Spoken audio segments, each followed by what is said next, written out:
Coming up on AgweekTV, we'll visit with U.S. Ag Secretary Sonny Perdue about China, COVID aid, and the next 4 years. We kick off the Agweek corn and soybean crop tour with stops around the region. And we look at efforts to grow diversity in agriculture.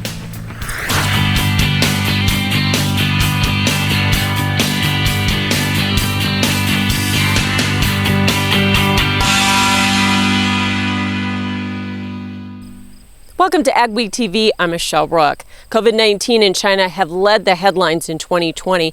In fact, the ink was barely dry on the Phase 1 deal when the pandemic hit, and skepticism arose about China's ability to hit the $36.5 billion target. This week, top trade officials held a 6-month review and said they were committed to carrying out the agreement. I asked U.S. Ag Secretary Sonny Perdue if he was still optimistic about the deal. The numbers do look really good, Michelle. I know they were slow off the gun. COVID came in. Brazil's harvest was upon us, but the last few weeks, the last 4 to 6 weeks, it looks like they have really stepped up their game with both cereals, corn, and others, and as well as soybean purchases. So I'm hoping they've got to really keep the pedal to the metal to make their commitments, but we're hopeful. Let's also talk about the CFAP2 payment. I understand that you're getting ready with the next 20% of direct payments that would go out to producers. Is that right? Yeah, not only the holdback of 20%, but the $14 billion that Congress replenished in the CCC. We're planning to bring out a CFAP2 program, hopefully at the end of this month, the 1st of September, in order to sign up there. And we think people will be very pleased. The formula will be different then? The formula will be somewhat different, yes, recognizing that there were challenges. We've added other commodities, certainly, in that area. Is it possible you will include the ethanol industry in future programs? That's been an interesting question of processing all along. I don't know that we would have enough money to include that right now unless Congress helps me to define that. I don't know how we would include the processors in that, although there is a lot of demand in Congress for that. So Congress was working on another COVID aid package or relief package. We've got like $30 billion over in the House, I think 20 in the Senate. What are you hoping that they will come up with? Well, we would love something in the middle. We've talked to leadership on both sides. We've estimated the remaining needs in agriculture, potentially for some of the livestock people that may have had depopulation efforts. Probably, we think another 20 to 25 billion would cover it. The secretary also told me if President Trump is reelected, he's open to serving another 4 years. U.S. crop conditions dropped 5% on corn this week and 3% on soybeans, tied to the hot, dry weather and the recent derecho storm damage. In fact, Iowa's corn rating dropped 9%, with only 50% of the corn crop now rated good to excellent. Soybean conditions were also down 6% at 56% good to excellent. In western Iowa, yields are being trimmed with drought conditions similar to 2012. As far as I'm concerned, our crops are surviving on the subsoil moisture that we carried into the year. We've had probably 4 or 5 inches through the whole growing season.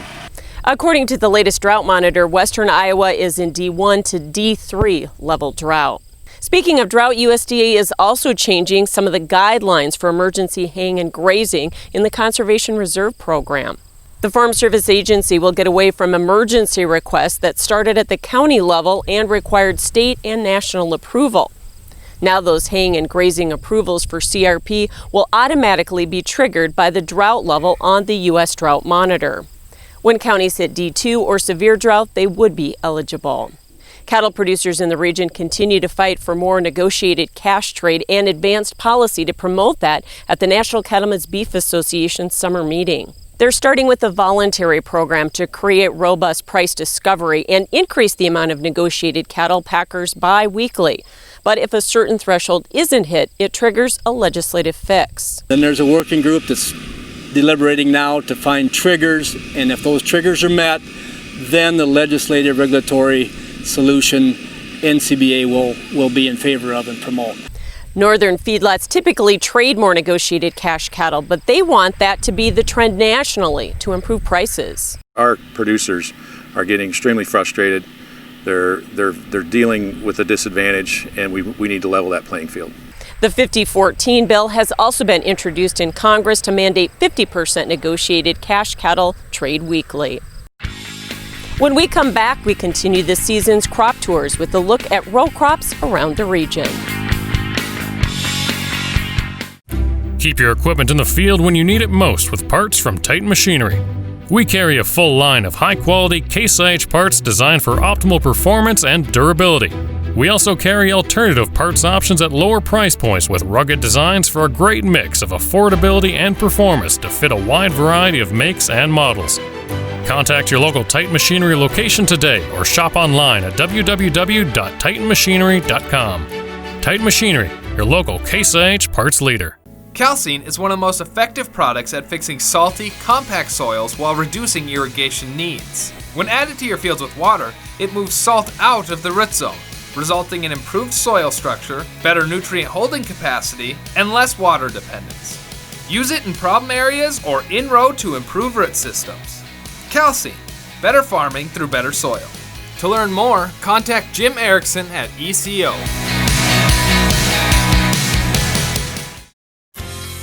Advanced Grain Handling is your regional dealer for grain handler dryers, bins, and accessories. With Grain Handler's continuous mixed flow drying systems, you're capable of high levels of grain dryer efficiency on all types of grain, including seed grain. Advanced Grain Handling also carries West Steel's quality stainless steel products for on-farm and commercial grain storage solutions. Advanced Grain Handling has licensed and trained service techs and a licensed electrical shop. Get a hold of Chad Kylo to find the perfect solution for your farm. When you think about it, productivity starts at planting. So it's time to rethink how productive your planter can be.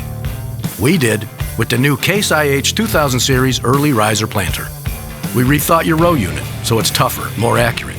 We rethought your meter, took the most precise technology, factory installed it.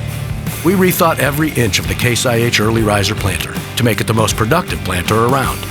And if you think about it, that's exactly what you want.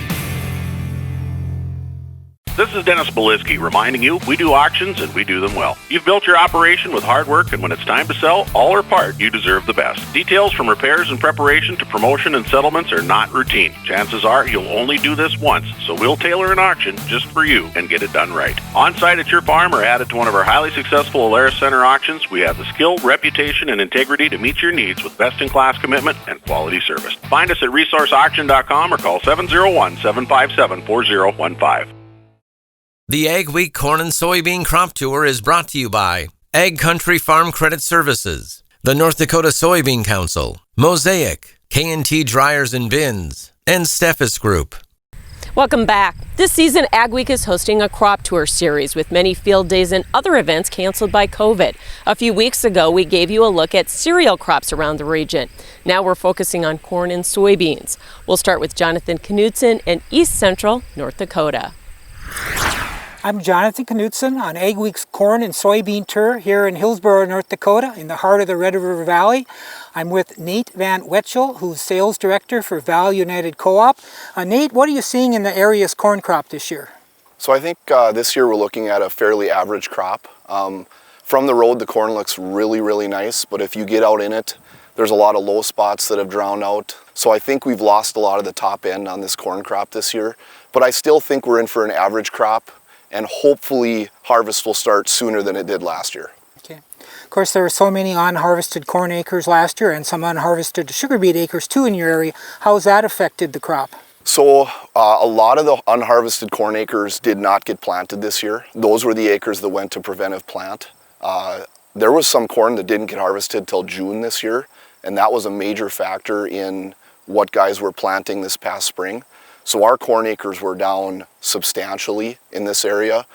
The unharvested sugar beet fields posed a problem as well. We thought we were going to be able to go in and put some soybeans into those fields fairly easily. The high moisture content of the sugar beets, along with all the rain we had last fall, really caused those fields to be a bigger problem this spring than we were expecting. Now we're here in a soybean field, driving by looking from the road. There looks to be some real good chunks out here and then some that don't look quite so good. Yeah, I would say it's very similar to the corn this year, where the low spots have suffered. There is some potential in some of these fields, but if you walk through them and get a little closer, you see there's a lot of aborted flowers, whether it was the moisture issues or timing, where again, I think the top end in a lot of these soybeans just isn't there like we need it to be this year. Still a fighting chance for overall yields to be a little bit better? I think we'll be at average and maybe a little above average in some places. I think the genetics these days are helping us in that scenario. You know, the water is hurting us, but I think the genetics overall have done a good job of keeping our head above water. Thank you for visiting with us today, Nate. We really appreciate it. Near Hillsboro, North Dakota, on the Agweek Corn and Soybean Tour, this is Jonathan Knutson. I'm Mikkel Pates with the Agweek Corn and Soybean Tour. We're starting at Sherburne, Minnesota. I'm here with Liz Stahl. Give us a couple moments about what you're seeing as far as corn and soybeans. Yeah, so far again we had a really good planting season. We've had really good conditions during pollination for the corn. And now, you know, we still, even though we could use a little bit of moisture, we've still had adequate soil moisture yet. So seeing good grain fill and pod fill as well, and avoided, you know, most extremes in weather in this area, at least in particular, and gotten some timely rain. So, so far, knock on wood, been a pretty good year. What do typically people shoot for on the bean yields down here? Yeah, a lot of people, you know, they're going for those upper 50s into the 60s. You'll hit the 70s as well too. So if you get anything less, there's disappointment. But I think we'll have a lot of fields that'll be in the 60s with this. And if you look, you know, here we're about 3/4 milk line. What kind of yields are people usually shooting for corn out around here, and what are they going to maybe see this year? Well, there's a lot of people, if they don't get, you know, 200, they're not happy. You know, again, we know that's above average yields for the state of Minnesota, but here, you know, just doing some armchair calculations, you know, we could be, you know, 210 up to 220 possibly. There's a whole big fudge factor in those calculations right now, but yeah, we could be well over 200. This is Mikkel Pates at Sherburne, Minnesota for the Agweek Corn and Soybean Crop Tour. This week's Crop Stop finds wheat harvest going well in north central South Dakota. About a third of Steve Pfeiffer's farm near McLaughlin is spring wheat. He was heading into the final stretch of harvest when we stopped. Although prices are poor, Pfeiffer says his wheat yields look favorable, averaging around 45 bushels per acre. Moisture content is running 12.5%, which is within the range needed to harvest without much drying. Test weight is good. Protein is okay. That's kind of where we're at. Moisture, we don't have to dry it. We had to dry everything last year, so we're in a little better boat than we were before. Pfeiffer also grows corn, sunflowers, and soybeans, which he says are looking okay right now. He also raises some cattle. Ahead on AgweekTV, we continue our crop tour with a trip to central North Dakota. And later, we'll tell you about efforts to increase diversity among farmers. Let's face it, dogs will be dogs and do dog things. Dig things and bury things. Shred things, tear things, bark at things. And, above all, dogs are going to eat dog things. At least you can support digestive health at mealtime. Exclusive Signature with Comfort Care is a unique combination of researched ingredients to support digestive health today while preparing your pets for what comes tomorrow. Luckin Trucks and Parts sells quality used parts for all makes and models. With over 50 acres of trucks and parts and new inventory arriving daily. Family owned and operated since 1966, Luckin's specializes in the sale of quality used medium to heavy duty truck parts as well as pre-owned trucks, trailers, and construction equipment. If it's on a truck, we got it. Call us today and let us get you your part. Growing up as a kid, Gateway was always the grain bin building and the grain handling people that were out in our area. One of the reasons we chose to go with Gateway was they're the leader in the industry and they are the #1 Brock dealer in the United States. We've really liked the Brock design and some of the designs that Gateway has come up with throughout the years. My best advice would be to just put your trust in them and let them come up with the design that's going to fit your needs. Add more bushels to your hopper and money to your pocket by harnessing the power of air with Crary Wind Systems. Whether your beans are chest high or barely off the ground, Prairie offers 2 solutions that add a constant stream of high-velocity air to quickly feed crop back to the auger, eliminating bunching, reducing shatter loss, and increasing your ground speed. Don't let crop conditions dictate your yield. Check out the Prairie Air Reel or Prairie Wind System today. Go beyond the headlines with an Agweek membership. Get in-depth agribusiness reporting, original farm and ranch stories, and fact-based research for the most comprehensive ag news in the upper Midwest. Experienced ag journalists bring you exclusive ag news, insights, and policy updates you won't find anywhere else. Become a member today and get unlimited access to Agweek and AgweekTV.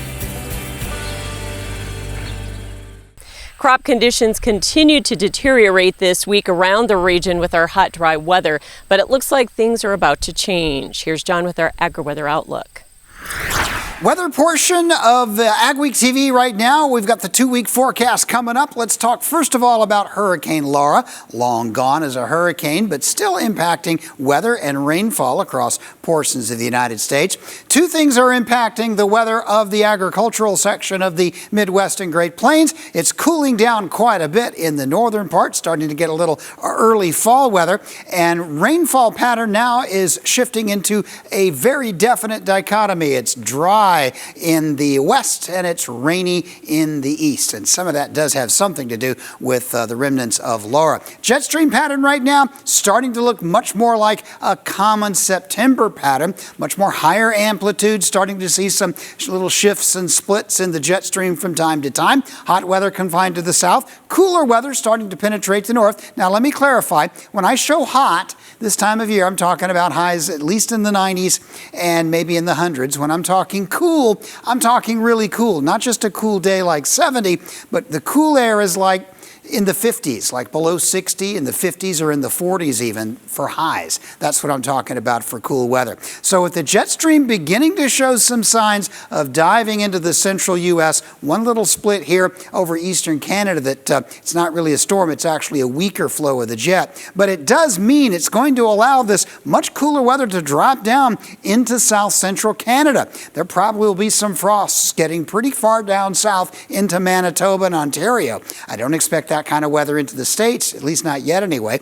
And down south, it's still going to be quite hot in the southwest, southern plains, and the southeastern states. But there will be some relatively mild air across the northern plains, upper Midwest. A lot of this is going to be highs in the 60s and 70s for this upcoming week. And as we head toward the end of the week, not really very much change. In fact, another surge of cooler weather as that jet kind of continues to keep carved out in the middle. And once that cool weather gains some momentum, we may get some days in northern Minnesota by the middle of September, say the 6th to 12th, where you're talking high temperatures that are only going to be in the 50s, and that could bring a little light frost to some of those frost-prone areas of northern Minnesota. I don't expect that will overtake the country. Rain-wise, the remnants of Laura take up residence in the middle Atlantic states, and there will likely be some torrential rainfall this week associated with that. Central Plains in the west looks mostly quite dry. The second week, now we're talking Labor Day weekend and the week that follows, September 6th to 12th, still looking mostly pretty dry across the west, still looking fairly rainy in the east, so the Corn Belt will still have its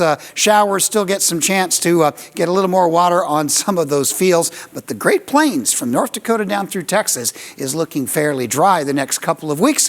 It looks like it's going to stay that way, dry and cool in the north.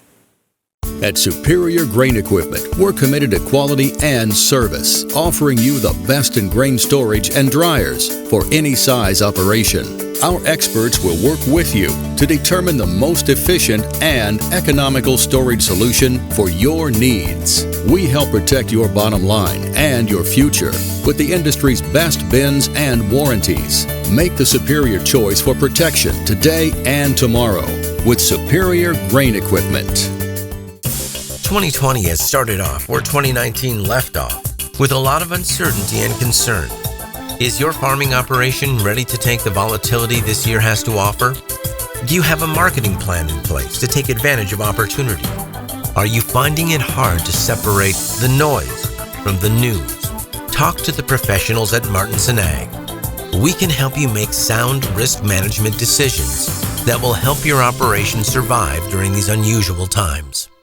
We have products that no other companies have. That gives us a bit of an advantage and a bit of an edge, and it provides some security to our customer base that we've been here, we're here to stay, and we want to still provide these new innovations to the customers today. It's cold granulated products where we're putting together multiple nutrients. We've got products in our Micro Essentials lineup that contain sulfur and zinc, and we also have products on our potash side which contain boron, which is a newer product for us, which is called Aspire. North Star Ag is proud to add some exciting new products to their lineup this summer, including Meyer Manufacturing forage boxes, Myers Equipment manure spreaders, H&S beet carts, and Summers Manufacturing land rollers and tillage. This August, North Star Ag will be moving to a convenient new location just off I-94 in Tower City, North Dakota. We look forward to seeing you there. We're going to talk today about a revolutionary auto steer product that you guys have developed. We back one of these things in, it'll drain a 40-acre patch just within hours. What can you tell us about what dairy farmers do to make sure that their animals are happy? Their care is our primary concern. Is there still time for producers to get storage bins up? Absolutely. We still can definitely get something up and ready for corn harvest.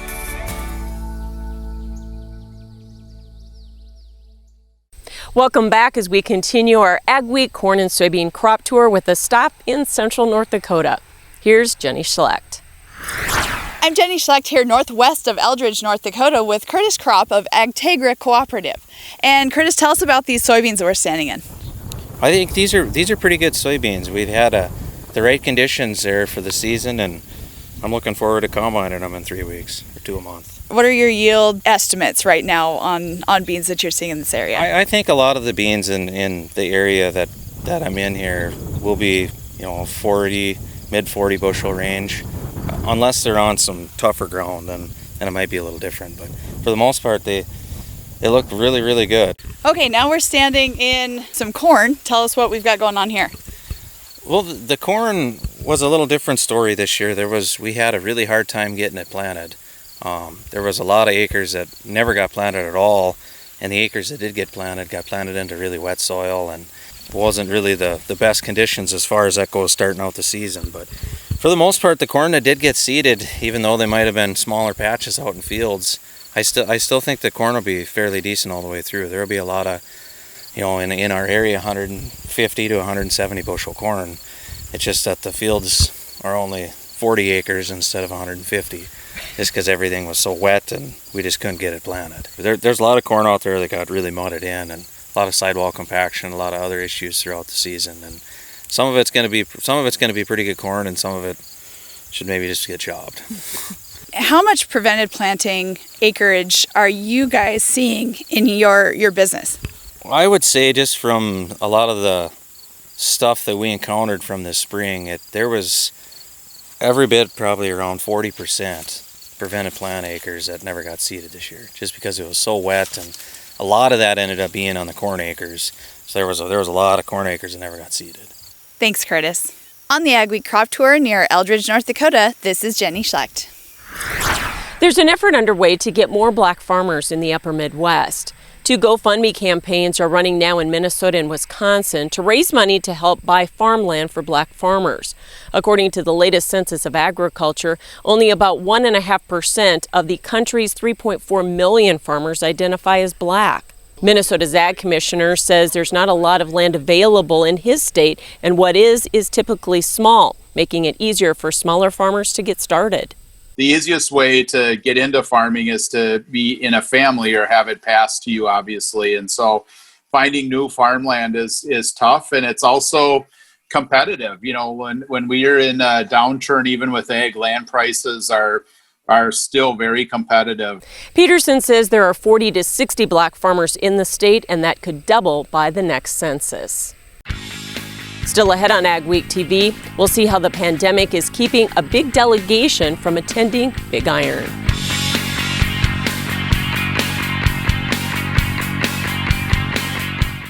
Steffes Group, selling land and the equipment to farm it since 1960. If you're interested in selling or have questions about our auction process, head to our website at steffesgroup.com to contact us at any one of our 4 locations located throughout the Midwest. You can also visit and subscribe to our YouTube channel to view all of our auction previews and recaps to stay up to date on the market in your area.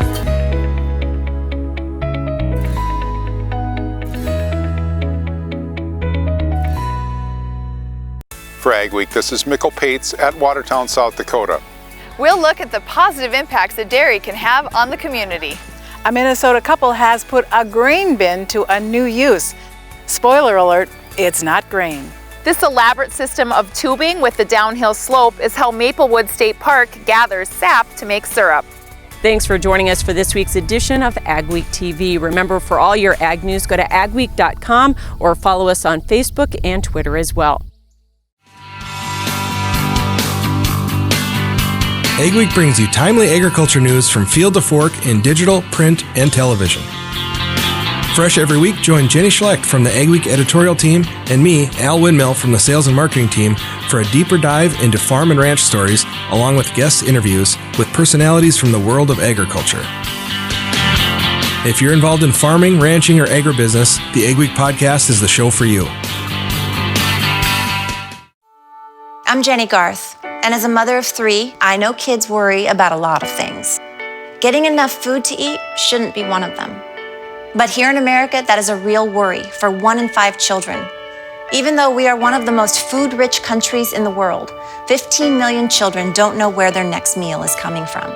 This is unacceptable, and something the Feeding America nationwide network of food banks is working to solve. Instead of accepting that our country lets billions of pounds of surplus food go to waste every year, Feeding America has made it their mission to help families in need by rescuing this food. Through food pantries and meal programs, the nationwide network of food banks provides more than 3 billion meals, serving virtually every community in the United States, including yours. Join me in supporting Feeding America and your local food bank by visiting feedingamerica.org. Together we can solve hunger. Together, we're Feeding America. The COVID-19 pandemic is keeping most foreign visitors from the Big Iron Show in Fargo this year. Last year, more than 100 people from more than 15 countries took part in the North Dakota Trade Office's International Visitors Program. It's a staple of the annual West Fargo show, but this year the best the program can hope for is a few international guests. Drew Combs with the North Dakota Trade Office says many potential guests couldn't get visas even if they wanted to come.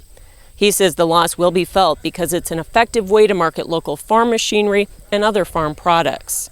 Nothing beats a handshake. One of the things that people sometimes forget, in a lot of places in the world, a deal is still signed by a handshake. But we're finding workarounds. The Trade Office is working with the U.S. Commercial Service to use virtual tools to hook potential customers up with North Dakota companies. Thanks for watching this week's edition of Agweek TV. Remember, for all your ag news, go to agweek.com, and you can also follow us on Facebook and Twitter. Have yourself a great and safe week.